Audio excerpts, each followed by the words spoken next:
Ayan mga kababayan tandaan nyo 'to.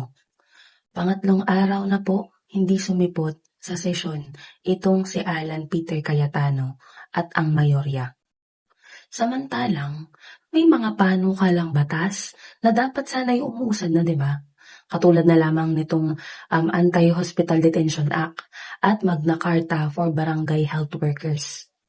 Pero parang mas importante ang ibang agenda kaysa sa trabaho nila na sila mismo sinumpaang gawin.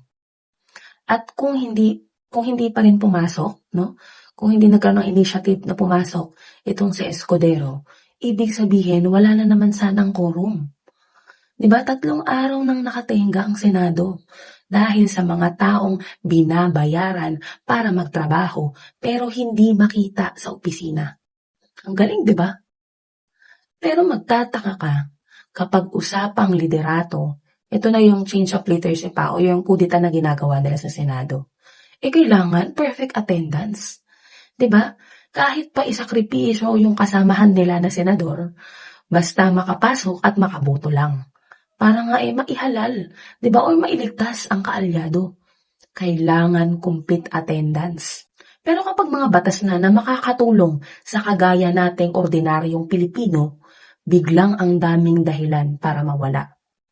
At ito pa ang mas nakakatawa May mga usapan pang baguhin ang rules para makaboto kahit absent naman ang senador.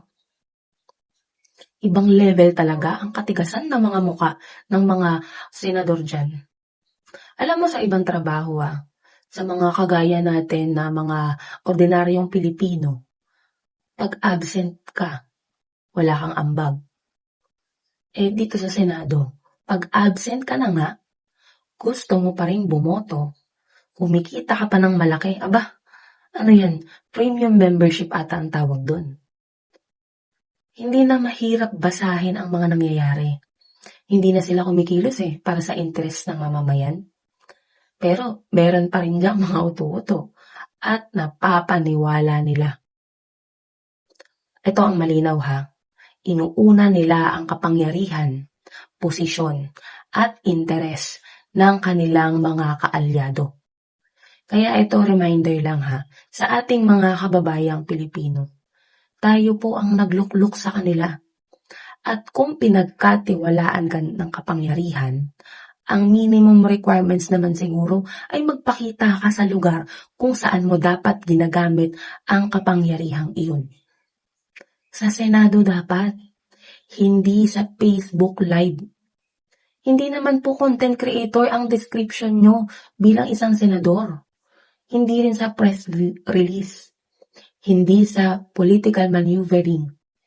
At kung hanggang ngayon ay hindi nyo pa rin makita ang problema, baka panahon na para tanungin kung bakit. Pag-isipan nyo. Biruin nyo yung pagtalakay sa mga batas, pagpasa sa mga batas, inaabot ng 3 araw na hindi uma-attend ang senador, mga senador na yan.